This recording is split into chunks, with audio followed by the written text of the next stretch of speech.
Price the Lord Jesus.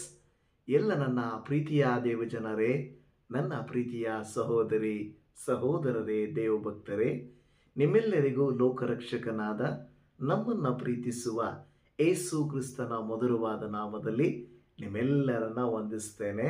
ಕರ್ತನ ಮಹಾಕೃಪೆಯಿಂದ ನೀವು ಚೆನ್ನಾಗಿದ್ದೀರೆಂದು ನಾನು ನಂಬುತ್ತಾ ಇದ್ದೇನೆ. ನಿಮ್ಮೆಲ್ಲರನ್ನ ಈ ದಿನವೂ ದೇವರು ಆಶೀರ್ವಾದ ಮಾಡಲಿ, ತನ್ನ ವಾಕ್ಯಗಳಿಂದ ನಿಮ್ಮೊಟ್ಟಿಗೆ ಮಾತನಾಡಲಿ ಎಂದು ನಾನು ಬಯಸುತ್ತೇನೆ. ಆತನೇ ನಮಗೆ ಆರೋಗ್ಯದಾಯಕನು, ಆತನೇ ನಮ್ಮನ್ನು ಸಂತೈಸುವಾತನು, ನಮ್ಮನ್ನು ನಮ್ಮ ಭಯಗಳಿಂದ ದೂರ ಮಾಡಿ ಜಯವನ್ನು ಕೊಡುವಂಥ ಶಕ್ತನಾದ ದೇವರು ಆತನಾಗಿದ್ದಾನೆ. ಅದಕ್ಕಾಗಿ ನಾವು ದೇವರಿಗೆ ಸ್ತೋತ್ರ ಮಾಡೋಣ. ನನ್ನ ಪ್ರಿಯ ದೇವಜನರೇ, ನಮ್ಮ ಜೀವಿತದಲ್ಲಿ ಕೃತಾರ್ಥರಾಗಬೇಕಾದರೆ, ನಮ್ಮ ಜೀವಿತದಲ್ಲಿ ನಾವು ಸಫಲರಾಗಬೇಕಾದರೆ ಅನೇಕ ಸಾರಿ ಮನುಷ್ಯರ ಮಾತುಗಳನ್ನು, ವಿದ್ಯಾಭ್ಯಾಸಗಳನ್ನು, ಲೌಕಿಕವಾದಂಥ ರೀತಿ ನೀತಿಗಳನ್ನು ನಾವು ಅನುಸರಿಸುತ್ತೇವೆ. ಆದರೆ ದೇವರ ವಾಕ್ಯ ನಮಗೆ ಹೇಳುತ್ತದೆ, ನೀನು ದೇವರ ವಾಕ್ಯವನ್ನು ಅಧ್ಯಯನ ಮಾಡಿ ಧ್ಯಾನ ಮಾಡಿ ಅದನ್ನು ಕೈಕೊಂಡು ನಡೆದರೆ ದೇವರು ಹೇಳುತ್ತಾರೆ, ನೀನು ಸಫಲ ಆಗ್ತೀಯ, ನೀನು ಆಶೀರ್ವದಿಸಲ್ಪಡುತ್ತೀಯ, ನಿನಗೆ ಮೇಲಾದ ಮಹತ್ತಾದಂಥ ಪರಲೋಕದ ಸುವರಗಳು ಸುರಿಸಲ್ಪಡುತ್ತವೆ ಎಂದು ದೇವರ ವಾಕ್ಯ ನಮಗೆ ಹೇಳುತ್ತಾ ಇದೆ. ದೇವಜನವೇ, ಯಾವುದಾದರೂ ಮನುಷ್ಯರು ನಮಗೆ ಭಯಪಡಿಸುವ ಮಾತನ್ನು ಹೇಳುವುದಾದರೆ ನಾವು ಅದನ್ನೇ ನೆನಪಿನಲ್ಲಿಟ್ಟುಕೊಳ್ಳುತ್ತೇವೆ. ನಾಳೆ ಬೆಳಗ್ಗೆ ಅಷ್ಟರಲ್ಲಿ ನಿನ್ನನ್ನು ಮುಗಿಸ್ತೇನೆ ಅಂತ ಯಾರಾದರೂ ಹೇಳಿದರೆ ನಾವು ದಿನವೆಲ್ಲ ಭಯಪಟ್ಟು, ರಾತ್ರಿಯೆಲ್ಲ ಭಯಪಟ್ಟು, ಆತನು ಹೇಳಿದ್ದಾನೆ ಮಾಡಿದ್ರೂ ಮಾಡಬಹುದು ಅಂತ ಅಂದುಕೊಳ್ಳುತ್ತೇವೆ. ಆದರೆ ದೇವರು ನಾನು ನಿನ್ನನ್ನು ಕಾಪಾಡುತ್ತೇನೆ, ನಾನು ನಿನ್ನನ್ನು ಆಶೀರ್ವದಿಸ್ತೇನೆ, ನಾನು ನಿನಗೆ ಕೊಡುತ್ತೇನೆ ಎಂದು ಹೇಳುವಾಗ ನಾವು ಯಾಕೆ ದೇವರ ಮಾತಿನ ಮೇಲೆ ಭರವಸೆ ಇಡುವುದಿಲ್ಲ? ಮನುಷ್ಯರು ಹೇಳಿದಾಗ ನಂಬುತ್ತೇವೆ, ಅವರೇನಾದರೂ ಮಾಡಿಬಿಡ್ತಾರೆ, ತೊಂದರೆ ಕೊಡ್ತಾರೆ, ಅವ್ರು ಹಂಗೆ ಮಾಡಬಹುದು ಅಂದುಕೊಳ್ಳುವ ನಾವು ದೇವರು ಮಾಡ್ತಾರೆ, ದೇವರು ಕಾಪಾಡ್ತಾರೆ ಅಂತ ಹೇಳುವಂಥ ಮಾತನ್ನು ನಾವು ಯಾಕೆ ನಂಬುವುದಿಲ್ಲ? ಈ ದಿನ ನಾವು ಬೈಬಲನ್ನು ಓದುವುದು ಹೇಗೆ, ಅರ್ಥ ಮಾಡಿಕೊಳ್ಳುವುದು ಹೇಗೆ, ಅನುಸರಿಸುವುದು ಹೇಗೆ, ಆಶೀರ್ವದಿಸಲ್ಪಡುವುದು ಹೇಗೆ ಎಂಬುದನ್ನು ಧ್ಯಾನ ಮಾಡಿಕೊಳ್ಳೋಣ. ಬನ್ನಿ, ಈ ದಿನದ ಮುಖ್ಯವಾದಂಥ ದೇವರ ವಾಕ್ಯವನ್ನು ಓದಿಕೊಳ್ಳೋಣ. ಯೆಹೋಶುವನ ಗ್ರಂಥ 1ನೇ ಅಧ್ಯಾಯ 8ನೇ ವಚನ. ಈ ಧರ್ಮಶಾಸ್ತ್ರವು ಯಾವಾಗಲೂ ನಿನ್ನ ಬಾಯಲ್ಲಿರಲಿ, ಹಗಲಿರುಳು ಅದನ್ನು ಧ್ಯಾನಿಸುತ್ತಾ ಅದರಲ್ಲಿ ಬರೆದಿರುವುದನ್ನೆಲ್ಲ ಕೈಕೊಂಡು ನಡೆ, ಆಗ ನಿನ್ನ ಮಾರ್ಗದಲ್ಲೆಲ್ಲ ಸಫಲನಾಗುವಿ, ಕೃತಾರ್ಥನಾಗುವಿ. ಇಲ್ಲಿ ಹೇಳುತ್ತಿರುವಂಥ ಮಾತು, ಆಗ ನಿನ್ನ ಮಾರ್ಗದಲ್ಲೆಲ್ಲ ಕೃತಾರ್ಥನಾಗುವಿ, ಸಫಲನಾಗುವಿ. ಹಲ್ಲೆಲೂಯಾ. ಸಫಲತೆ ಯಾರಿಗೆ ಬೇಡ? ಕೃತಾರ್ಥರಾಗುವುದು ಯಾರಿಗೆ ಬೇಡ? ಖಂಡಿತ ಎಲ್ಲರಿಗೂ ಕೂಡ ಜೀವಿತದಲ್ಲಿ ಸಾಧನೆ ಬೇಕು, ಸಫಲತೆ ಬೇಕು, ಆಶೀರ್ವಾದ ಬೇಕು, ಪರಿಪೂರ್ಣತೆ ಬೇಕು. ಆದರೆ ದೇವರ ವಾಕ್ಯ ಹೇಳುವುದನ್ನು ಮಾತ್ರ ನಾವು ಮಾಡುವುದಿಲ್ಲ.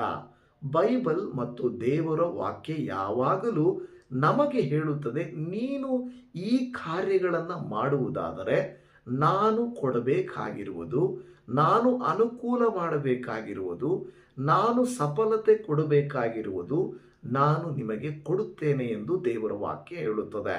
ಆದರೆ ಅನೇಕ ಸಾರಿ ನಾನು ಹೇಳಿದ ಹಾಗೆ ಮನುಷ್ಯರ ಮಾತುಗಳಿಗೆ ನಾವು ಭಯಪಡುತ್ತೇವೆ, ಭರವಸೆಯನ್ನು ಇಡುತ್ತೇವೆ, ದೇವರ ಮಾತಿಗೆ ಅಷ್ಟೊಂದು ಅಟೆನ್ಷನನ್ನು, ಅಷ್ಟೊಂದು ಮನಸ್ಸನ್ನು ನಾವು ಕೊಡಲಿಕ್ಕೆ ಹೋಗುವುದಿಲ್ಲ. ಇವತ್ತು ದೇವರ ವಾಕ್ಯ ನಮಗೆ ಹೇಳುತ್ತಾ ಇದೆ, ನಾವು ಬೈಬಲ್ ಓದುವುದು ಹೇಗೆ, ಅದನ್ನು ಅರ್ಥ ಮಾಡಿಕೊಳ್ಳುವುದು ಹೇಗೆ ಮತ್ತು ಅದನ್ನು ಅನುಸರಿಸಿ ನಡೆಯುವುದು ಹೇಗೆ ಎಂಬುದನ್ನು ನಾವು ನೋಡಿಕೊಳ್ಳೋಣ. ಮೊದಲ ಕಾರ್ಯ ಇಲ್ಲಿ ಹೇಳುತ್ತಾ ಇದೆ, ಈ ಧರ್ಮಶಾಸ್ತ್ರವು. ನನ್ನ ಪ್ರಿಯ ದೇವಜನರೇ, ಹಳೆಯ ಒಡಂಬಡಿಕೆಯ ಕಾಲದಲ್ಲಿ ಧರ್ಮಶಾಸ್ತ್ರವು ಬಹಳ ಪ್ರಧಾನಕರವಾಗಿತ್ತು. ಈಗಿನ ಕಾಲದ ರೀತಿಯಲ್ಲಿ ಏಸುವಿನ ಬೋಧನೆಗಳಾಗಲಿ, ಏಸು ಕ್ರಿಸ್ತನ ಶಿಷ್ಯರುಗಳ ಬರವಣಿಗೆಗಳಿಗಾಗಲಿ ಯಾವುದು ಆ ಕಾಲದಲ್ಲಿ ಇರಲಿಲ್ಲ. ಹಾಗಾದರೆ ಆಗಿನ ಕಾಲಕ್ಕಿಂತಲೂ ಈಗಿನ ಕಾಲಕ್ಕೆ ನಮಗೆ ಇನ್ನೂ ಎಷ್ಟೋ ಒಳ್ಳೆಯ ಯಥೇಚ್ಛವಾದ ನೇರವಾದಂಥ ಬೋಧನೆಗಳು ನಮಗೆ ಸಿಕ್ಕಿವೆ. ಆದುದರಿಂದ ನಾವು ಪೂರ್ಣ ಬೈಬಲನ್ನು ಧರ್ಮಶಾಸ್ತ್ರ ಅಂತ ತಿಳಿದುಕೊಳ್ಳೋಣ. ಈ ಧರ್ಮಶಾಸ್ತ್ರವು ಯಾವಾಗಲೂ ಅನ್ನುವಂಥ ಪದ ಇದೆ.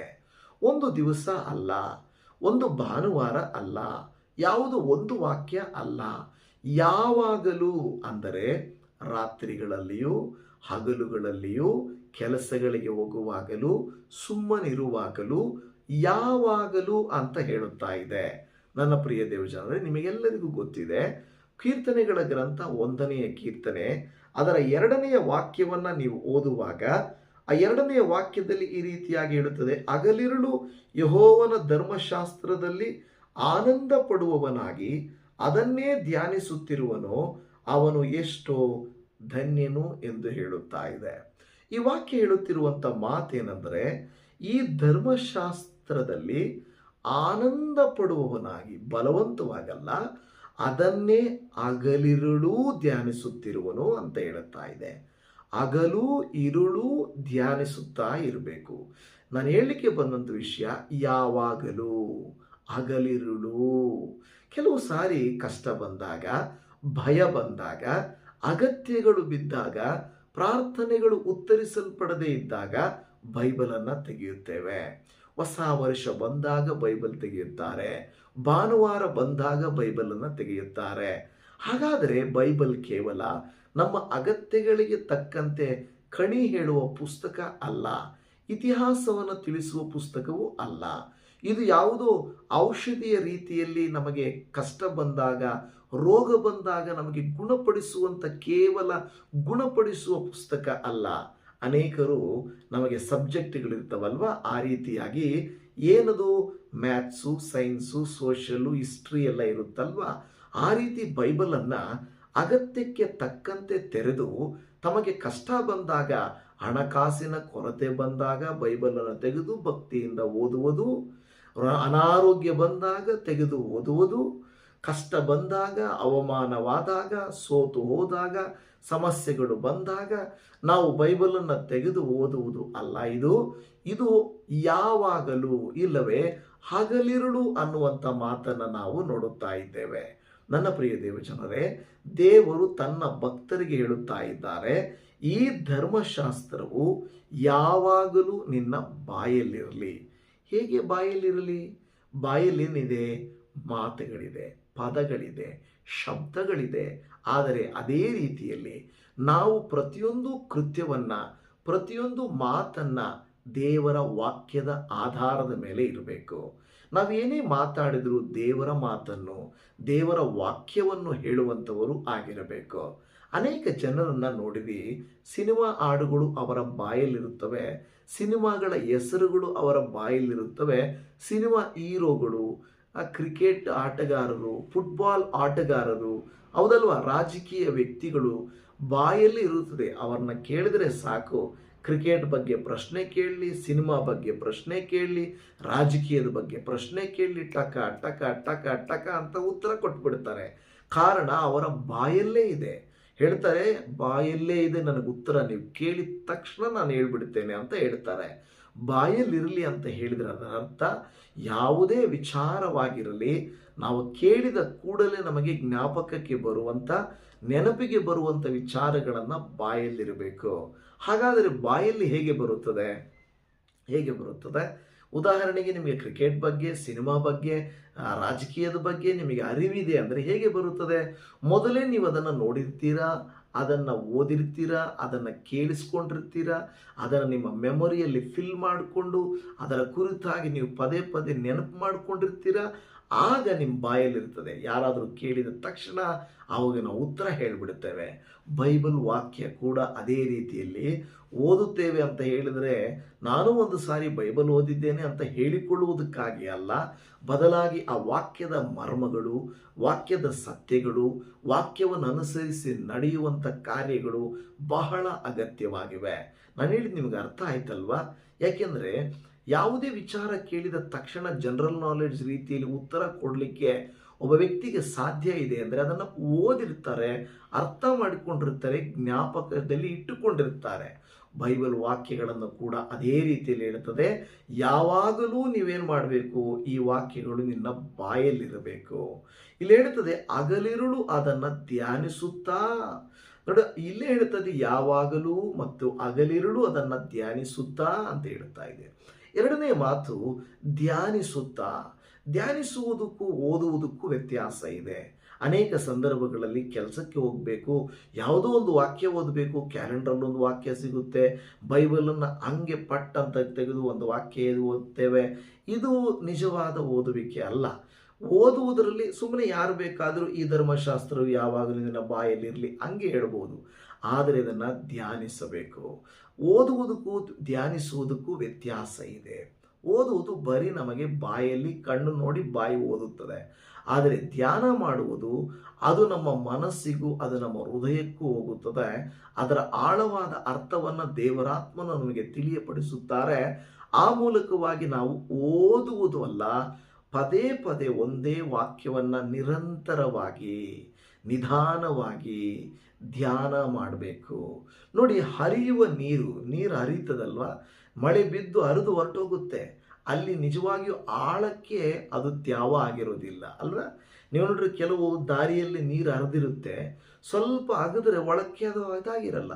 ಆದರೆ ಕೆಲವು ಕಡೆ ನೀರು ನಿಂತಿರುತ್ತೆ. ಎಲ್ಲಿ ನೀರು ನಿಂತಿರುತ್ತೋ ಅಲ್ಲಿ ಅಗದು ನೋಡ್ರಿ, ಆಳಕ್ಕೆ ಅದು ತ್ಯಾವ ಇರುತ್ತೆ. ಅದರ ಅರ್ಥ, ನೀರು ಎಲ್ಲಿ ನಿಂತಿರುತ್ತದೋ ಅಲ್ಲಿ ತ್ಯಾವ ಇರುತ್ತದೆ, ಆದರೆ ಹರಿಯುವ ಜಾಗದಲ್ಲಿ ತ್ಯಾವ ಇರೋದಿಲ್ಲ. ಅದೇ ರೀತಿ ಹರಿಯುವ ನೀರು ಓದುವಂತೆ, ನಿಲ್ಲುವ ನೀರು ಧ್ಯಾನಿಸುವಂತೆ. ದೇವರ ವಾಕ್ಯವನ್ನು ನೀರು ನಿಲ್ಲಿಸಿದ ಹಾಗೆ ನಿಲ್ಲಿಸಬೇಕು, ನಿಧಾನಿಸಬೇಕು, ಅದನ್ನು ಆಲೋಚಿಸಬೇಕು. ದೇವರೇ ನನ್ನೊಟ್ಟಿಗೆ ಮಾತನಾಡು ಎಂದು ಸಮಯಾವಕಾಶ ಕೊಡಬೇಕು.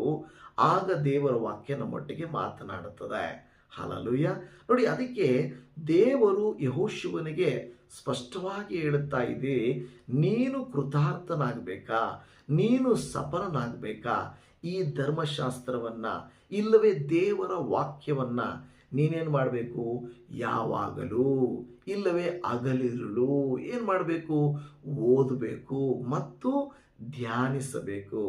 ಧ್ಯಾನಿಸುತ್ತಾ. ಇಷ್ಟು ಸಾಕ? ಓದಿದರೆ ಧ್ಯಾನ ಮಾಡಿದರೆ ಸಾಕ? ಅನೇಕ ಜನರು ಓದ್ತಾರೆ, ಧ್ಯಾನನೂ ಮಾಡ್ತಾರೆ ಬೈಬಲನ್ನು, ಆದರೆ ಅದು ನೆಗೆಟಿವ್ ಆಗಿ ಮಾಡ್ತಾರೆ. ಆದರೆ ಇಲ್ಲಿ ಓದುವುದು ಮಾತ್ರ ಸಾಲದು, ಧ್ಯಾನಿಸುವುದು ಮಾತ್ರ ಸಾಲದು, ಅವುಗಳನ್ನು ಕೈಕೊಂಡು ನಡೆ ಎಂದು ಹೇಳುತ್ತಾ ಇದೆ. ಆ ವಾಕ್ಯಗಳು ಏನು ಹೇಳುತ್ತದೋ ಅದನ್ನು ಕೈಕೊಂಡು ನಡೆಯಬೇಕು. ನಿಮ್ಮ ಹತ್ರ ಬೀಜ ಇದೆ, ಬಿತ್ತನೆಯ ಬೀಜ ಇದೆ. ಆ ಬಿತ್ತನೆಯ ಬೀಜವನ್ನು ನೀವು ಶೇಖರಣೆ ಮಾಡಿಟ್ಕೊಂಡು ನೀವು ಮನೆಯಲ್ಲಿ ಬಚ್ಚಿಟ್ಕೊಂಡಿದ್ರೆ ಅದು ಬೆಳೆಯುವುದಿಲ್ಲ, ಅದು ಹಾಗೆಯೇ ಇರುತ್ತದೆ.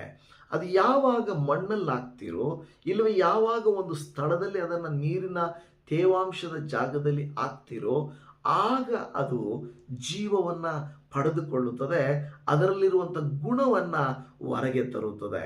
ಇವತ್ತು ನಿಮ್ಮಲ್ಲಿ ನನ್ನಲ್ಲಿ ಅಷ್ಟೇ, ನಾವು ಬಿತ್ತನೆಯ ಬೀಜನೇ, ಒಳ್ಳೆ ಬೀಜಗಳೇ, ಆದರೆ ನಾವು ಫಲ ಕೊಡಬೇಕು, ಬೆಳಿಬೇಕು. ಅದಕ್ಕೆ ದೇವರಾತ್ಮನ ಸ್ಪರ್ಶ ಬೇಕು. ಹೌದು, ದೇವರ ಪ್ರಸನ್ನತೆ ಬೇಕು. ನೀರು ಗೊಬ್ಬರ ಹೇಗೆ ಗಿಡಕ್ಕೆ ಮುಖ್ಯವೋ ಹಾಗೆ ದೇವರ ಪ್ರಸನ್ನತೆ ನಮಗೆ ಬಹಳ ಅಗತ್ಯವಾಗಿರುವಂಥದ್ದು. ಇವತ್ತು ನಿಮ್ಮ ಲೈಫಲ್ಲಿ ಫಲನೇ ಕಾಣ್ತಾ ಇಲ್ವಾ? ನಿಮ್ಮ ಜೀವಿತದಲ್ಲಿ ಸಕ್ಸಸ್ಸೇ ಕಾಣ್ತಾ ಇಲ್ವಾ? ಕಾರಣ ಏನು ಗೊತ್ತಾ? ನೀವು ವಾಗ್ದಾನಗಳನ್ನು ಕೇಳಿಸ್ಕೊಂಡಿದ್ದೀರಾ, ಓದಿದ್ದೀರಾ, ಅವುಗಳನ್ನು ಧ್ಯಾನನೂ ಮಾಡಿದ್ದೀರಾ, ಆದರೆ ಆ ವಾಗ್ದಾನಗಳಂತೆ ನೀವು ನಡೀತಾ ಇಲ್ಲ, ಆ ದೇವರ ಮಾತುಗಳಂತೆ ನೀವು ಜೀವಿಸ್ತಾ ಇಲ್ಲ. ಅದಕ್ಕೆ ನಿಮಗೆ ಫಲ ಕಾಣಿಸ್ತಾ ಇಲ್ಲ. ಅರ್ಥ ಆಯ್ತಲ್ವಾ? ಬೀಜ ಇದೆ, ಆದರೆ ಅದು ಭೂಮಿಯಲ್ಲಿ ಬೀಳಲಿಲ್ಲ, ಅದು ತ್ಯಾವದಲ್ಲಿ ಬೀಳಲಿಲ್ಲ. ಅದಕ್ಕೆ ಅದೇನು ಮಾಡಿಲ್ಲ, ಮೊಳಕೆ ಒಡೆಯಲಿಲ್ಲ. ಮೊಳಕೆ ಒಡೆಯದ ಜೀವಿತ ಫಲರಹಿತವಾದಂಥ ಜೀವಿತ. ಇಲ್ಲಿ ವಾಕ್ಯದಲ್ಲಿ ಮುಂದೆ ಹೇಳುತ್ತಾ ಇದೆ, ಕೈಕೊಂಡು ನಡೆದರೆ ಆಗ ನಿನ್ನ ಮಾರ್ಗದಲ್ಲೆಲ್ಲ ಓ ದೇವಜನವೇ. ನೀವು ನೋಡುತ್ತಾ ಇದ್ದೀರಾ, ಕೀರ್ತನೆಗಳಲ್ಲಿ ನೀವು ಓದುತ್ತೀರಿ, ಮೋಶೆ, ಎಲಿಯರು, ಸಮುವೇಲರು ಪ್ರಾರ್ಥಿಸಿದಾಗೆಲ್ಲ ದೇವರು ಅವರ ಪ್ರಾರ್ಥನೆಗಳಿಗೆ ಉತ್ತರಿಸಿದನು ಅಂತ ಹೇಳ್ತಾರೆ. ಅವರು ಯಾವಾಗೆಲ್ಲ ಪ್ರಾರ್ಥಿಸಿದರೋ ಉತ್ತರಿಸಿದನು ಅಂತ ಹೇಳುತ್ತೆ. ಅದರ ಅರ್ಥ ಏನು ಗೊತ್ತಾ? ನಮ್ಮ ಮಾರ್ಗದಲ್ಲೆಲ್ಲ ನಾವು ಸಫಲ ಆಗಬೇಕಾದ್ರೆ ದೇವರ ಮಾರ್ಗದಲ್ಲಿ ನಡೆಯಬೇಕು, ದೇವರ ಚಿತ್ತದಂತೆ ನಾವು ಜೀವಿಸಬೇಕು. ಸೊ ಅದರಿಂದ ಈ ವಾಕ್ಯ ಬೈಬಲ್ ಅಂತ ಹೇಳಿದರೆ ಕೇವಲ ನನ್ನ ಹತ್ರನೂ ಬೈಬಲ್ ಇದೆ, ನಂದು ಬೈಬಲ್ ಇದೆ, ಮನೆಯಲ್ಲಿದೆ ಅಂತ ಹೇಳೋದಲ್ಲ. ಆ ಬೈಬಲ್ ಉಪಯೋಗಿಸಬೇಕು. ಕೆಲವರು ಹೇಳ್ತಾರೆ ಈ ಬ್ರೌನ್ ಬುಕ್ ಇಲ್ವೇ, ಅಂದರೆ ಬ್ಲ್ಯಾಕ್ ಬುಕ್ ಇದೆಯಲ್ವಾ, ಅದು ಬುಕ್ ಹಾಗೆ ಇದ್ರೆ ಹಾಗೆ ಇರುತ್ತೆ, ಆದರೆ ಅದು ನಮ್ಮ ಜೀವನಕ್ಕೆ ಬರುವಾಗ ಮಾರ್ಪಡುತ್ತದೆ. ಅದಕ್ಕೆ ಕೆಲವರು ಹೇಳ್ತಾರೆ many books can inform you but Bible can transform you ಅಂತ ಹೇಳ್ತಾರೆ. ಅಂದರೆ ಅನೇಕ ಪುಸ್ತಕಗಳಿದ್ದಾವೆ, ಅನೇಕ ಮಾತುಗಳಿದ್ದಾವೆ. ಆ ಮಾತುಗಳಲ್ಲಿ ನಿಮಗೆ ಜ್ಞಾನ ಕೊಡ್ಬೋದು, ಬುದ್ಧಿವಂತಿಕೆ ಕೊಡ್ಬೋದು, ತಿಳುವಳಿಕೆ ಕೊಡ್ಬೋದು, ಹಣ ಗಳಿಸುವುದು ಹೇಗೆ ಅಂತ ಕಲಿಸಿಕೊಳ್ಳಬಹುದು, ಮೇಲಕ್ಕೆ ಬರುವುದು ಹೇಗೆ ಅಂತ ಕಲಿಸಿಕೊಡಬಹುದು, ನಿಮ್ಮ ಜೀವನ ಸರಿಪಡಿಸುವುದು ಹೇಗೆ ಎಲ್ಲ ಮಾಡಬಹುದು. ಆದರೆ ಬೈಬಲ್ ಮಾತ್ರವೇ ನಿಮ್ಮನ್ನು ಬದಲಾಯಿಸುತ್ತದೆ. ಎಲ್ಲ ಕುಡುಕತನ, ಕೆಟ್ಟತನ, ಎಲ್ಲ ಪಾಪಮಯವಾದ ಜೀವಿತ, ಭಯ ತುಂಬಿದ ಜೀವಿತ, ಅನಾರೋಗ್ಯದ ಪರಿಸ್ಥಿತಿ, ಸಾಮಾಜಿಕವಾಗಿ ನಮಗೆ ನೈತಿಕತೆ ಇಲ್ಲದೆ ಇರುವಂಥ ಈ ಪ್ರತಿಯೊಂದನ್ನು ಬೈಬಲ್ ಮಾರ್ಪಡಿಸುತ್ತದೆ. ಈ ಬೈಬಲ್ ಧ್ಯಾನ, ಈ ಬೈಬಲ್ನ ವಾಕ್ಯ, ಈ ಬೈಬಲ್ನ ಮಾತುಗಳು ಅನೇಕ ಕಳ್ಳರನ್ನು, ಸುಳ್ಳರನ್ನು, ವ್ಯಭಿಚಾರಿಗಳನ್ನು, ಕ್ರೂರಿಗಳನ್ನು, ಕೆಟ್ಟವರನ್ನು, ಅನೇಕರನ್ನು ಮಾರ್ಪಡಿಸುತ್ತದೆ. ರೀಸೆಂಟಾಗಿ ನನಗೊಂದು ವಿಷಯವನ್ನು ನಾನು ಯೂಟ್ಯೂಬ್ ನೋಡುವಾಗ ಒಂದು ವಿಡಿಯೋ ನೋಡಿದೆ. ಒಬ್ಬ ಒಳ್ಳೆಯ ಇಬ್ಬರು ಸ್ನೇಹಿತರಿರುವಾಗ ಅವರ ಮಧ್ಯೆ ಒಂದು ಗಲಾಟೆ ಬರುತ್ತದೆ. ಒಬ್ಬ ವ್ಯಕ್ತಿ ಏನು ಮಾಡ್ತಾನೆ, ಇನ್ನೊಬ್ಬನನ್ನು ಕಾಡಿನಲ್ಲಿ ಕರ್ಕೊಂಡೋಗಿ ಸಾಯಿಸಿಬಿಡ್ತಾನೆ. ಆದರೆ ಅನೇಕರಿಗೆ ಅನುಮಾನ ಬರುತ್ತದೆ, ನೀನೇ ಅವನನ್ನು ಕೊಂದಿರಬಹುದು ಎಂದು ಕೇಳ್ತಾರೆ. ಅವನು ಹೇಳ್ತಾರೆ ನಾನು ಕೊಂದಿಲ್ಲ ಅಂತ ಹೇಳ್ತಾನೆ. ನಾನು ಕೊಂದೇ ಇಲ್ಲ, ನನಗೂ ಅದಕ್ಕೂ ಸಂಬಂಧ ಇಲ್ಲ. ಸುಮಾರು ವರ್ಷಗಳಾಗೋದ ಮೇಲೆ ಆ ವ್ಯಕ್ತಿ ಏನು ಮಾಡ್ತಾನೆ, ಒಂದು ಡೈರಿಯನ್ನು ತಗೊಂಡು ಪೊಲೀಸ್ ಸ್ಟೇಷನ್ಗೆ ಬರ್ತಾನೆ. ಆ ಪೊಲೀಸ್ ಸ್ಟೇಷನ್ಗೆ ಬಂದು ಪೊಲೀಸವರ ಕೈಯಲ್ಲಿ ಸರ್ ಇದನ್ನು ಓದಿ ಅಂತ ಕೇಳ್ತಾರೆ. ಆ ಪೊಲೀಸವರು ಓದ್ತಾರೆ. ಓದುವಾಗ ಅವನಿಗೆ ಆಶ್ಚರ್ಯ ಆಗುತ್ತದೆ. ಏನಂದರೆ ಎಲ್ಲ ಸ್ಟೋರಿ ಅದರಲ್ಲಿ ಬರೆದಿಟ್ಟಿರ್ತಾನೆ. ಬರೆದಿಟ್ಬಿಟ್ಟು ನಾನು ನನ್ನ ಸ್ನೇಹಿತನನ್ನು ಎಷ್ಟೋ ವರ್ಷಗಳ ಹಿಂದೆ ಕೊಂದುಬಿಟ್ಟಿದ್ದೀನಿ, ನಾನು ಇವತ್ತು ಒಪ್ಕೊಳ್ತಾ ಇದ್ದೀನಿ ಅಂತ ಹೇಳ್ತಾನೆ. ಆ ಪೊಲೀಸ್ ಆಫೀಸರು ಆ ವ್ಯಕ್ತಿ ಹತ್ರ ಕೇಳ್ತಾರಂತೆ, ಸರಿಯಪ್ಪ 40 ವರ್ಷಗಳ ಹಿಂದೆ ಕೊಂದದ್ದು ನೀನು, ಆಗ ಬಂದು ಸರೆಂಡರ್ ಆಗಲಿಲ್ಲ, ಬಚ್ಚಿಟ್ಟಿದ್ದೀಯಾ, ಈಗ ಎಲ್ಲ ಮುಗಿದೋಗಿ ಯಾರಿಗೂ ನೆನಪಿಲ್ಲ, ಈಗ ಬಂದು ಯಾಕೆ ಹೇಳ್ತಾ ಇದ್ದೀಯಾ ಅಂತ ಕೇಳಿದ್ರಂತೆ. ಆಗ ಅವರು ಬೈಬಲನ್ನು ತೋರಿಸಿ ಹೇಳಿದ್ರಂತೆ, ಸರ್ ಇದುವರೆಗೂ ನಾನು ಎಷ್ಟೋ ಪುಸ್ತಕಗಳನ್ನು ನೋಡಿದ್ದೇನೆ, ಎಷ್ಟೋ ಪುಸ್ತಕಗಳನ್ನು ಓದಿದ್ದೇನೆ, ಆದರೆ ಯಾವ ಪುಸ್ತಕನೂ ನನ್ನಲ್ಲಿರುವ ಈ ಬಚ್ಚಿಟ್ಟಿರುವ ಸತ್ಯವನ್ನು ಹೊರಗಡೆ ತೆಗೆಯಲಿಲ್ಲ. ಎಲ್ಲ ಪುಸ್ತಕಗಳು ಮರೆಮಾಡಿಕೊಳ್ಳುವುದು ಹೇಗೆ, ತಪ್ಪಿಸಿಕೊಳ್ಳುವುದು ಹೇಗೆ ಅಂತಲೇ ಹೇಳಿಕೊಡುತ್ತೆ ಹೊರತು ಈ ಬೈಬಲನ್ನು ಓದಿದ ಮೇಲೆ, ಯೇಸುವನ್ನು ಅಂಗೀಕರಿಸಿದ ಮೇಲೆ ನನ್ನ ತಪ್ಪುಗಳನ್ನು ಒಪ್ಪಿಕೊಳ್ಳಬೇಕೆಂದು ಅಲ್ಲಿ ಬರೆದಿರುವುದರ ನಿಮಿತ್ತವಾಗಿ ನಾನು ನನ್ನ ಪಾಪಗಳನ್ನು ಒಪ್ಪಿಕೊಳ್ತಾ ಇದ್ದೇನೆ, ನಾನು ಮಾಡಿದಂಥ ದ್ರೋಹವನ್ನು, ನಾನು ಮಾಡಿದಂಥ ಕೊಲೆಯನ್ನು ಒಪ್ಪಿಕೊಡುತ್ತಾ ಇದ್ದೇನೆ ಎಂದು ಹೇಳಿದರಂತೆ. ಆ ಪೊಲೀಸವರಿಗೆ ಆಶ್ಚರ್ಯ ಆಯಿತು. ಬೈಬಲನ್ನು ನಂಬುದರೆ, ಕ್ರಿಸ್ತನನ್ನು ನಂಬಿದರೆ ಜೀವಿತಗಳು ಬದಲಾಗ್ತವೆ, ಸತ್ಯಗಳು ಹೊರಗಡೆ ಬರ್ತವೆ ಎಂಬುದಾಗಿ. ನನ್ನ ಪ್ರಿಯ ದೇವಜನರೇ, ಹೌದು, ಬೈಬಲ್ ಧ್ಯಾನ, ಬೈಬಲ್ ವಾಕ್ಯ ನಮ್ಮ ಜೀವಿತಗಳನ್ನು ಮಾರ್ಪಡಿಸುತ್ತದೆ. ಈ ಬೈಬಲ್ ಅನ್ನುವಂಥದ್ದು ಖಂಡಿತವಾಗಿ ದೊಡ್ಡ ಅದ್ಭುತಗಳನ್ನು ಮಾಡುವಂಥ ಪುಸ್ತಕ, ಜೀವಿತಗಳನ್ನು ರೂಪಾಂತರಪಡಿಸುವ ಪುಸ್ತಕ, ಕುಟುಂಬಗಳನ್ನು ಸರಿಪಡಿಸುವಂಥ ಪುಸ್ತಕ. ಈ ಒಂದು ಪುಸ್ತಕ ನಮಗೆ ಗೌರವವನ್ನು ತಂದುಕೊಡುವಂಥದ್ದು, ಜಯದ ಜೀವಿತವನ್ನು, ಪರಲೋಕದ ಮಾರ್ಗವನ್ನು ಕಲಿಸುವಂಥ ಪುಸ್ತಕ ಈ ಪುಸ್ತಕ ಆಗಿದೆ ಅನ್ನೋದನ್ನು ನೀವು ಮರೆಯಬಾರದು. ಇಲ್ಲಿ ಹೇಳ್ತಾ ಇರುವಂಥ ಮಾತು, ಈ ಪುಸ್ತಕ ಅದಕ್ಕೆ ಹೇಳ್ತದೆ. 2 ತಿಮೋಥೆಯನಿಗೆ ಬರೆದ ಪತ್ರಿಕೆ 3ನೇ ಅಧ್ಯಾಯ 16ನೇ ವಾಕ್ಯದಲ್ಲಿ, ದೈವ ಪ್ರೇರಿತವಾದ ಪ್ರತಿಯೊಂದು ಶಾಸ್ತ್ರವು ಉಪದೇಶಕ್ಕೂ, ಖಂಡನೆಗೂ, ತಿದ್ದುಪಾಟಿಗೂ, ನೀತಿ ಶಿಕ್ಷೆಗೂ ಉಪಯುಕ್ತವಾಗಿವೆ. ಈ ಪುಸ್ತಕ ಕೆಲವು ಸಾರಿ ನೋಡುವಾಗ ನಾವು ಸರ್ಕಾರದ ಬಳಿಯಲ್ಲಿ, ಸಂವಿಧಾನದ ಅಡಿಯಲ್ಲಿ ನಮಗೆ ನ್ಯಾಯ ಸಿಗದೆ ಹೋಗ್ಬೋದು, ಹೌದಲ್ವಾ? ಕೆಲವು ಸಾರಿ ಸಂವಿಧಾನಗಳನ್ನು ಬದಲಾಯಿಸಿಬಿಡ್ತಾರೆ, ಅವರಿಗೆ ಸಾಧಕವಾಗಿ ಮಾಡ್ಕೊಬಿಡ್ತಾರೆ. ಆದರೆ ಬೈಬಲಲ್ಲಿ ಆ ರೀತಿಯಾದಂಥ ಅನ್ಯಾಯ ಇಲ್ಲ. ಯಾರನ್ನೂ ತಾರತಮ್ಯ ಮಾಡುವಂಥ ಪುಸ್ತಕ ಈ ಬೈಬಲ್ ಅಲ್ಲವೇ ಅಲ್ಲ. ಯಾಕೆಂದರೆ ಬೈಬಲ್ ಸಮಾನವಾಗಿ ಎಲ್ಲರಿಗೂ ನ್ಯಾಯ ಕೊಡುವಂಥ ಒಂದು ಗ್ರಂಥವಾಗಿದೆ. ಅದಕ್ಕೆ ಇಲ್ಲಿ ಹೇಳ್ತದೆ, ಈ ಗ್ರಂಥವು, ಈ ಶಾಸ್ತ್ರವು ಉಪದೇಶ ಮಾಡುವುದಕ್ಕೂ, ಖಂಡನೆಗೂ, ತಿದ್ದುಪಾಟಿಗೂ, ನೀತಿ ಶಿಕ್ಷೆಗೂ ಇದು ಉಪಯುಕ್ತವಾಗಿದೆ. ಯಾವ ದೇಶದ ಸಂವಿಧಾನವು ಕಾನ್ಸ್ಟಿಟ್ಯೂಷನ್ ಕೂಡ ಇದರ ಮುಂದೆ ಏನೂ ಅಲ್ಲ. ಹೌದಲ್ವಾ ನನ್ನ ಪ್ರಿಯ ದೇವಜನರೇ? ಇವತ್ತು ಈ ವಾಕ್ಯವನ್ನು ಕೇಳುತ್ತಿರುವಂಥ ನಿಮಗೂ ನನಗೂ ಎಲ್ಲ ಸರ್ವವಿಧವಾದ ಪುಸ್ತಕಗಳಿಗಿಂತಲೂ, ಸಂವಿಧಾನಗಳಿಗಿಂತಲೂ ಇದು ಮುಖ್ಯವಾದದ್ದು. ಅನೇಕ ಸಂವಿಧಾನಗಳು, ಭಾರತ ದೇಶದ ಸಂವಿಧಾನವೂ ಕೂಡ ಬೈಬಲ್ ಪ್ರೇರಿತವಾಗಿರುವಂಥದ್ದೆಂಬುದು ನಿಮಗೆಲ್ಲರಿಗೂ ಗೊತ್ತಿದೆ ಅಂತ ನಾನು ಅಂದುಕೊಳ್ಳುತ್ತೇನೆ. ಯಾಕೆಂದರೆ ಅದರಲ್ಲಿರುವಂಥ ಮೌಲ್ಯಗಳನ್ನು ರೂಢಿಸಿಕೊಂಡಂಥ ಡಾಕ್ಟರ್ ಬಾಬಾ ಸಾಹೇಬ್ ಅಂಬೇಡ್ಕರ್ ಅವರು, ಅನೇಕ ಗಣ್ಯ ವ್ಯಕ್ತಿಗಳು ಇದನ್ನು ಓದಿ ಇದರಲ್ಲಿರುವಂಥ ವಿಚಾರಗಳನ್ನು ನೋಡಿದಂಥವರು ಆಗಿದ್ದಾರೆ ಎಂಬುದು ಬಹಳ ಮುಖ್ಯವಾದಂಥ ಕಾರ್ಯ. ನನ್ನ ಪ್ರಿಯ ದೇವಜನರೇ, ಬೈಬಲ್ ದೇವರ ವಾಕ್ಯ ಎಂಬ ನಂಬಿಕೆಯಿಂದ ನಾವು ಓದಬೇಕು. ಹೌದು, ಇದು ದೇವರ ಮಾತು ಅಂತ ನಂಬಬೇಕು. ಅನೇಕ ಜನರು ಏನು ಅಂದುಕೊಳ್ಳುತ್ತಾರೆ, ಇದು ಯಾವುದೋ ವಿದೇಶದ್ದು, ಯಾರೋ ಬರೆದಿರುವುದು ಅಂತ ಅಂದುಕೊಳ್ಳುತ್ತಾರೆ. ಒಂದು ಮಾತು ಏನೆಂದರೆ, ಇದು ನಾವು ನಂಬಬೇಕು, ಇದು ದೇವರ ವಾಕ್ಯ.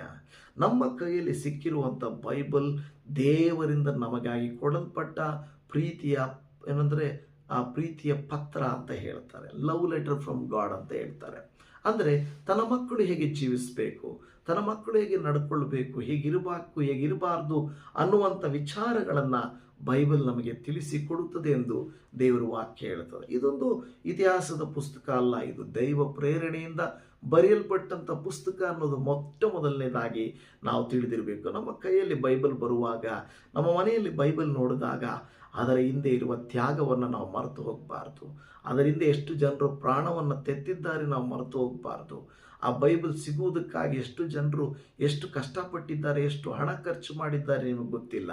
ಆ ಬೈಬಲ್ ಬಹಳ ಪ್ರಯೋಜನಕರವಾದದ್ದು. ನಮ್ಮ ಜೀವಿತದಲ್ಲಿ ಏನಾದರೂ ಒಂದು ನಮ್ಮದು ಅಂತಿದೆ ಅಂದರೆ ಪರ್ಸನಲ್ ಆಗಿ ಆಸ್ತಿ ಪತ್ರಕ್ಕಿಂತಲೂ ಅಧಿಕವಾದದ್ದು ಈ ಬೈಬಲ್ ಪತ್ರಿಕೆ. ಹಾಲೆಲೂಯಾ. ಇವತ್ತು ಈ ಸಂದೇಶ ಎಷ್ಟು ಜನ ನೋಡ್ತಾರೋ ನನಗೆ ಗೊತ್ತಿಲ್ಲ, but it is very useful message, very encouraging message. ಯಾಕೆಂದರೆ ನಿಮ್ಮ ಹೆಸರಲ್ಲಿ ಆಸ್ತಿ ಪತ್ರಗಳಿಲ್ಲದೆ ಇದ್ದರೂ ಪರವಾಗಿಲ್ಲ, ನೀವು ಯಾವುದೇ ಸರ್ಟಿಫಿಕೇಟ್ಗಳನ್ನು ಹೊಂದಿಲ್ಲ ಅಂದರೂ ಇದ್ದರೂ ಪರವಾಗಿಲ್ಲ, ನೀವು ಯಾವುದರಲ್ಲಿ ಪಾಂಡಿತ್ಯ ಹೊಂದಿಲ್ಲ ಅಂದರೂ ಪರವಾಗಿಲ್ಲ, ಬೈಬಲ್ನಲ್ಲಿ ಪಾಂಡಿತ್ಯ ಹೊಂದುವುದಾದರೆ, ಬೈಬಲಲ್ಲಿ ನೀವು ನಿಮ್ಮ ಮನಸ್ಸನ್ನಿಟ್ಟು ಓದಿ ಅನುಸರಿಸಿ ನಡೆಯುವುದಾದರೆ ನೀವು ಸಫಲರಾಗ್ತೀರಾ, ನೀವು ಕೃತಾರ್ಥರಾಗ್ತೀರಾ, ನೀವು ಧನ್ಯರು ಅಂತ ಹೇಳ್ಬೋದು, ನೀವು ಸಕ್ಸಸ್ಫುಲ್ ಪೀಪಲ್ ಅಂತಲೂ ಹೇಳ್ಬೋದು. ಹಾಲೆಲೂಯಾ. ಅದಕ್ಕೆ ದೇವರು ವಾಕ್ಯ ಹೇಳ್ತಾ ಇರುವಂಥದ್ದು ಇಬ್ರಿಯರಿಗೆ ಬರೆದ ಪತ್ರಿಕೆಯಲ್ಲಿ 4ನೇ ಅಧ್ಯಾಯ 12ನೇ ವಾಕ್ಯದಲ್ಲಿ, ದೇವರ ವಾಕ್ಯವು ಸಜೀವವಾದದ್ದು, ಕಾರ್ಯ ಸಾಧಕವಾದದ್ದು, ಯಾವ ಇಬ್ಬಾಯಿ ಕತ್ತಿಗಿಂತಲೂ ಹದವಾದದ್ದು, ಪ್ರಾಣ ಆತ್ಮಗಳನ್ನು ಕೀಲು ಮಜ್ಜೆಗಳನ್ನು ವಿಭಾಗಿಸುವಷ್ಟರ ಮಟ್ಟಿಗೆ ತೂರಿ ಹೋಗುವಂಥದ್ದು, ಹೃದಯದ ಆಲೋಚನೆಗಳನ್ನು ಉದ್ದೇಶಗಳನ್ನು ವಿವೇಚಿಸುವಂಥದ್ದು. ದೇವರ ವಾಕ್ಯದ ಪ್ರಾಮುಖ್ಯತೆಯ ಕುರಿತಾಗಿ ಈ ವಾಕ್ಯ ಚೆನ್ನಾಗಿ ವಿವರಿಸ್ತಾ ಇದೆ. ನನ್ನ ಪ್ರಿಯ ದೇವಜನರೇ, ದೇವರ ವಾಕ್ಯ ಸಜೀವವಾದದ್ದು. ಕೆಲವು ಸಾರಿ ಬಿತ್ತನೆಯ ಬೀಜದಲ್ಲಿ, ಯಾವುದೇ ಬೀಜದಲ್ಲಿ ಜೀವ ಇಲ್ಲ ಅನಿಸಬಹುದು, ಆದರೆ ಅದರಲ್ಲಿ ನಿಜವಾಗಿಯೂ ಜೀವ ಇದ್ದೇ ಇದೆ. ಹೌದಲ್ವಾ? ಅದೇ ರೀತಿಯಲ್ಲಿ ದೇವರ ವಾಕ್ಯದಲ್ಲಿ ಜೀವ ಇಲ್ಲ ಅಂದುಕೊಳ್ಳುತ್ತೇವೆ, ಆದರೆ ಖಂಡಿತ ದೇವರ ವಾಕ್ಯದಲ್ಲಿ ಜೀವ ಇದೆ. ಜೀವ ಇದೆ. ಅದನ್ನು ಉಪಯೋಗಿಸುವಾಗ, ಹೃದಯದಲ್ಲಿ ಬೀಳುವಾಗ, ಮನಸ್ಸಿನಲ್ಲಿ ಬೀಳುವಾಗ ಅದು ಏನಾಗುತ್ತೆ, ಮೊಳಕೆ ಹೊಡೆಯುತ್ತದೆ. ಅದೇ ರೀತಿಯಲ್ಲಿ ವಾಕ್ಯವು ಧ್ಯಾನಿಸಲ್ಪಡುವಾಗ, ಅದನ್ನು ಅನುಸರಿಸಿ ನಡೆಯಲ್ಪಡುವಾಗ ಅದು ನಮ್ಮಲ್ಲಿ ಒಂದು ಮೊಳಕೆ ಹೊಡೆಯುತ್ತದೆ. ಅದು ಜೀವ, ಅದಕ್ಕೆ ಜೀವ ಬರುವಂಥದ್ದು ಆಗಿದೆ ನನ್ನ ಪ್ರಿಯ ದೇವಜನ. ಅದಕ್ಕೆ ಹೇಳಿದ 2ನೇದು ಹೇಳ್ತದೆ, ಇಬ್ಬಾಯಿ ಕತ್ತಿಗಿಂತಲೂ ಹದವಾದದ್ದು, ಪ್ರಾಣ ಆತ್ಮ ಶರೀರಗಳನ್ನು. ಕೆಲವು ನೋಡ್ರಿ, ಆಯುಧಗಳು ನಮ್ಮಲ್ಲಿರುವಂಥ ಪ್ರಾಣವನ್ನು, ಆತ್ಮವನ್ನು ಕೊಲ್ಲಲಿಕ್ಕಾಗಲ್ಲ, ಶರೀರವನ್ನು ಕೊಲ್ಲಬಹುದು. ಆದರೆ ದೇವರ ವಾಕ್ಯಕ್ಕೆ ಪ್ರಾಣ ಆತ್ಮಗಳನ್ನು ಕೂಡ ಸರಿಪಡಿಸುವಷ್ಟು ಶಕ್ತಿ ಇದೆ ಎಂಬುದು ಮಾತ್ರ ಮುಖ್ಯವಾಗಿರುವಂಥ ಮಾತು. ಮತ್ತು ಹೃದಯದ ಆಲೋಚನೆಗಳನ್ನು, ಉದ್ದೇಶಗಳನ್ನು ನೀವು ಹೋಗಿ CT ಸ್ಕ್ಯಾನು, MRI ಏನಾದರೂ ಮಾಡಿಸುವಾಗ ಅದರಲ್ಲಿ ನಿಮಗೆ ಕೆಲವು ಸಾರಿ ಕೆಲವು ಇನ್ನರ್ ಇಡನ್ ಸೀಕ್ರೆಟ್ಸ್ ಗೊತ್ತಾಗಲ್ಲ. ಹೌದಲ್ವಾ? ನಾನೇನು ಅಂದ್ಕೊಳ್ತಾ ಇದ್ದೀನಿ, ನಾನು ಎಂಥ ಮನುಷ್ಯ ಅನ್ನುವಂಥದ್ದು ಎಲ್ಲಿ ಕೂಡ ರಿಪೋರ್ಟ್ಗಳಲ್ಲಿ ನಮಗೆ ಸಿಗಲ್ಲ. ಆದರೆ ದೇವರ ವಾಕ್ಯ ಎತ್ತಿ ತೋರಿಸುತ್ತದೆ. ನಾನು ಹೇಳಿದ್ನಲ್ವಾ, ಆ ಒಬ್ಬ ವ್ಯಕ್ತಿ 40 ವರ್ಷಗಳ ಹಿಂದೆ ಕೊಂದದ್ದು ಯಾರಿಗೂ ಗೊತ್ತಿರಲಿಲ್ಲ. ಆದರೆ ದಿಢೀರ್ನೆ ಆತನೇ ತಾನು ಮಾಡಿದಂಥ ಪಾಪಗಳನ್ನು ಒಪ್ಪಿಕೊಂಡನು. ಕಾರಣ ದೇವರ ವಾಕ್ಯ ಆತನಲ್ಲಿ ಕ್ರಿಯೆ ಮಾಡಿದ್ದು ಅಂತ ನಾವು ನೋಡುತ್ತಾ ಇದ್ದೇವೆ. ನನ್ನ ಪ್ರೀತಿಯ ಜನವೇ, ಈ ಬೈಬಲನ್ನು ಅದಕ್ಕೆ ಓದುವಾಗ ಗೌರವದಿಂದ ಓದಬೇಕು. ದೇವರನ್ನೊಟ್ಟಿಗೆ ಮಾತನಾಡ್ತಾ ಇದ್ದಾರೆ ಅಂತ ನಂಬಿ ನಾವು ಓದಬೇಕಾಗ್ತದೆ. ಈ ದೇವರ ವಾಕ್ಯವನ್ನು ಓದುವಾಗ ಪವಿತ್ರಾತ್ಮನ ಸಹಾಯದಿಂದ ಓದಬೇಕು. ಹೌದು, ನಾವು ದೇವರ ಮನಸ್ಸನ್ನು, ದೇವರ ವಾಕ್ಯಗಳನ್ನು ನೇರವಾಗಿ ಅರ್ಥ ಮಾಡಿಕೊಳ್ಳಲಿಕ್ಕಿರುವಷ್ಟು ಜ್ಞಾನಿಗಳು ನಾವಲ್ಲ. ಆದರೆ ಪವಿತ್ರಾತ್ಮನು ನಮಗೆ ಸಹಾಯ ಮಾಡಬೇಕು.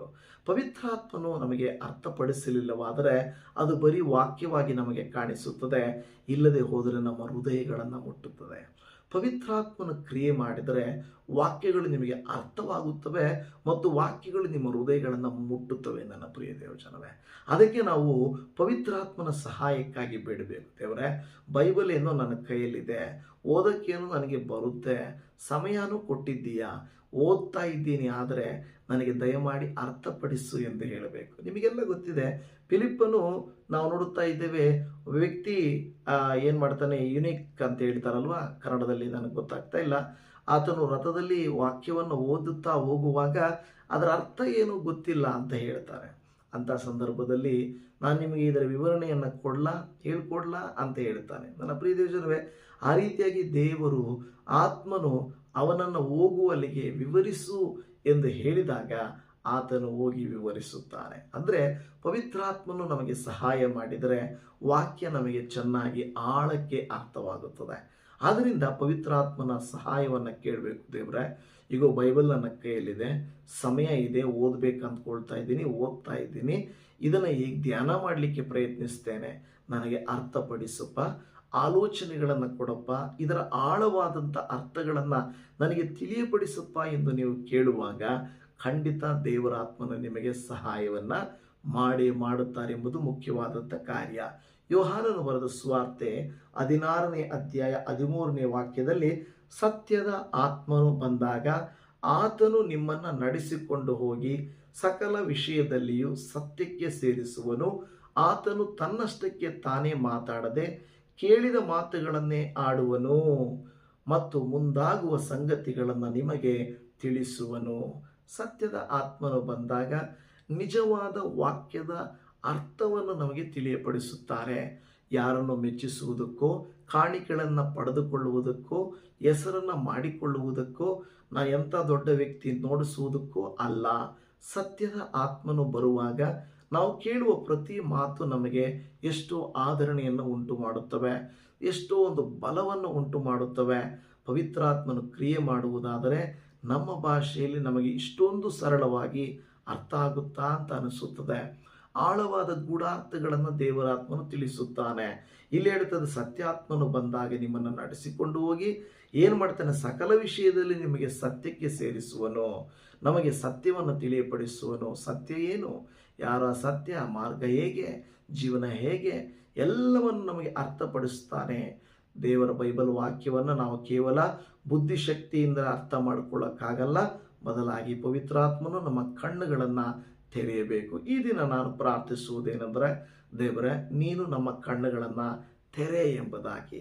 ಈ ಸಂದೇಶ ಇಲ್ಲಿಗೆ ಮುಗಿಯೋದಿಲ್ಲ, ಯಾಕೆಂದರೆ ಕೇವಲ ಒಂದು 2 ಪಾಯಿಂಟನ್ನು ನಾನು ಮಾತಾಡಿದ್ದೇನೆ, ಇನ್ನೂ ಇದರಲ್ಲಿ 5 ಪಾಯಿಂಟ್ ಇದ್ದಾವೆ.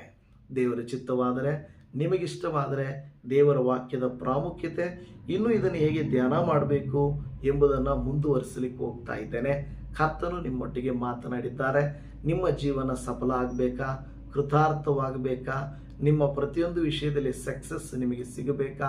ಹಾಗಾದರೆ ದೇವರ ವಾಕ್ಯವನ್ನು ನೀವು ಧ್ಯಾನ ಮಾಡಬೇಕು, ಪ್ರಾರ್ಥನೆ ಮಾಡಬೇಕು, ವಾಕ್ಯವನ್ನು ಅನುಸರಿಸಿ ನಡೆಯಬೇಕು. ಆಗ ನಿಮ್ಮ ಕಾರ್ಯಗಳು ಕೃತಾರ್ಥವಾಗುವವು, ಸಫಲವಾಗುವವು. ದೇವರು ನಿಮ್ಮನ್ನು ಅನುಗ್ರಹಿಸಲಿ. ಪ್ರಾರ್ಥಿಸೋಣ. ಪರಮ ತಂದೆಯಾದ ದೇವರೇ, ಮಹಾನಾಯಕನು ಮೋಶೆಯ ನಂತರ ಯೆಹೋಶುವನಿಗೆ ದೊಡ್ಡ ಜವಾಬ್ದಾರಿಯು ಬಂದಿತು. ಲಕ್ಷಾಂತರ ಜನರನ್ನು ನಡೆಸಬೇಕಾಗಿತ್ತು. ಇಂತಹ ಸಂದರ್ಭದಲ್ಲಿ ನಿನ್ನ ವಾಕ್ಯಗಳನ್ನು ದೇವರೇ ಕರ್ತನೆ ಯೆಹೋಶುವನಿಗೆ ಕೊಟ್ಟು, ನೀನು ಕೃತಾರ್ಥನಾಗಬೇಕಾದರೆ, ನೀನು ಸಫಲನಾಗಬೇಕಾದರೆ ಮಾಡಬೇಕಾದಂಥ ಕಾರ್ಯ, ಈ ಧರ್ಮಶಾಸ್ತ್ರವು ಯಾವಾಗಲೂ ನಿನ್ನ ಬಾಯಲ್ಲಿರಬೇಕು, ಹಗಲಿರುಳು ಇದನ್ನು ಧ್ಯಾನಿಸಬೇಕು, ಅವುಗಳನ್ನು ಕೈಕೊಂಡು ನಡೆಯಬೇಕು ಎಂಬ 3 ಸತ್ಯಾರ್ಥಗಳನ್ನು ಯೆಹೋಶುವನಿಗೆ ನೀವು ತಿಳಿಯಪಡಿಸಿದಿರಿ. ಅದರಂತೆ ಯೆಹೋಶುವನು ಮಾಡಿದಾಗ ಒಂದು ಒಳ್ಳೆಯ ನಾಯಕನೆನಿಸಿಕೊಂಡನು. ಅಪಾ ದೇವರೇ, ಕಾನಾನ್ ದೇಶಕ್ಕೆ ಇಸ್ರಾಯೇಲ್ಯರನ್ನು ಕರ್ಕೊಂಡು ಹೋದನು. ಈ ದಿನ ನಮ್ಮ ಕುಟುಂಬಗಳನ್ನು ನಡೆಸುವ ಜವಾಬ್ದಾರಿಯನ್ನು ನೀವು ನಮಗೆ ಕೊಟ್ಟಿದ್ದೀರಾ. ಹಾಗಾದರೆ ಯೆಹೋಶುವನಂತೆ ಒಂದು ದೈವಿಕವಾದಂಥ ಜೀವಿತವನ್ನು ನಾವು ಜೀವಿಸಿ ನಮ್ಮ ಕುಟುಂಬಗಳನ್ನು ಪರಲೋಕ ರಾಜ್ಯಕ್ಕೆ ಸೇರಿಸುವುದಕ್ಕೆ ನೀವು ನಮ್ಮನ್ನು ಕೂಡ ಉಪಯೋಗಿಸಿರಿ. ವಾಕ್ಯಗಳ ಆಧಾರದ ಮೇಲೆ, ಬೈಬಲ್ನ ಆಧಾರದ ಮೇಲೆ ನಾವು ಜೀವಿಸಿ ನಿನಗೆ ಮೆಚ್ಚುಗೆಯಾಗಿ ಜೀವಿಸುವಂತೆ ಮತ್ತು ಜಯದ ಜೀವಿತವನ್ನು ನಾವು ನಮ್ಮ ಕುಟುಂಬಗಳು ಜೀವಿಸುವುದಕ್ಕೆ ಸಹಾಯ ಮಾಡಿಕೊಡ್ರಿ. ನಿನ್ನ ಚಿತ್ತವಾದರೆ ಉಳಿದ ಕಾರ್ಯಗಳನ್ನು ನಾವು ಧ್ಯಾನ ಮಾಡುವುದಕ್ಕೆ ನಮಗೆ ಸಹಾಯ ಮಾಡಿರಿ. ಈ ಪ್ರಾರ್ಥನೆಯನ್ನು ನೀವು ಕೇಳಿದ್ದೀರಾ. ಸೇರಿ ಬಂದಂಥ ಪ್ರತಿಯೊಬ್ಬರನ್ನು ಅನುಗ್ರಹಿಸುತ್ತೀರಾ, ಅವರ ಅಗತ್ಯಗಳನ್ನು ಪೂರೈಸುತ್ತೀರಾ. ನಿನ್ನ ವಾಕ್ಯವನ್ನು ಕಳುಹಿಸಿ ಗುಣಪಡಿಸಿರಿ, ವಾಕ್ಯವನ್ನು ಕಳುಹಿಸಿ ಅಗತ್ಯಗಳನ್ನು ಪೂರೈಸಿರಿ, ಸಂತೈಸಿರಿ, ಆಧರಿಸಿರಿ, ಕ್ಷಮಿಸಿರಿ, ಬಲಪಡಿಸಿರಿ, ಜಯಗೊಳಿಸಿರಿ ಎಂಬುದಾಗಿ ನಿನ್ನ ಕರುಣಾ ಹಸ್ತಕ್ಕೆ ಇವರೆಲ್ಲರನ್ನು ಒಪ್ಪಿಸಿಕೊಡುತ್ತಾ ನಮ್ಮ ರಕ್ಷಕನು, ಕರ್ತನು, ಒಡೆಯನು, ಕ್ರಿಸ್ತನು, ವಾಕ್ಯವೆಂಬಾತನಾಗಿರುವ ಯೇಸುವಿನ ಮಧುರವಾದ ನಾಮದಲ್ಲಿ ಬೇಡಿದ್ದೇವೆ ತಂದೆಯೇ. ಆಮೇನ್, ಆಮೇನ್. ನನ್ನ ಪ್ರಿಯ ದೇವಜನರೇ, ನಿಮ್ಮೆಲ್ಲರಿಗೂ ನಮ್ಮ ಕರ್ತನಾದ ಯೇಸು ಕ್ರಿಸ್ತನ ಕೃಪೆಯು, ಸಮಾಧಾನವು, ಧೈರ್ಯವೂ, ಆಶೀರ್ವಾದವು ಇಂದು ಎಂದು ನಿರಂತರವಾಗಿರಲಿ. ನಿಮ್ಮೆಲ್ಲರಿಗೂ ಶಲೋಮ್. Praise the Lord Jesus. God bless you. Amen.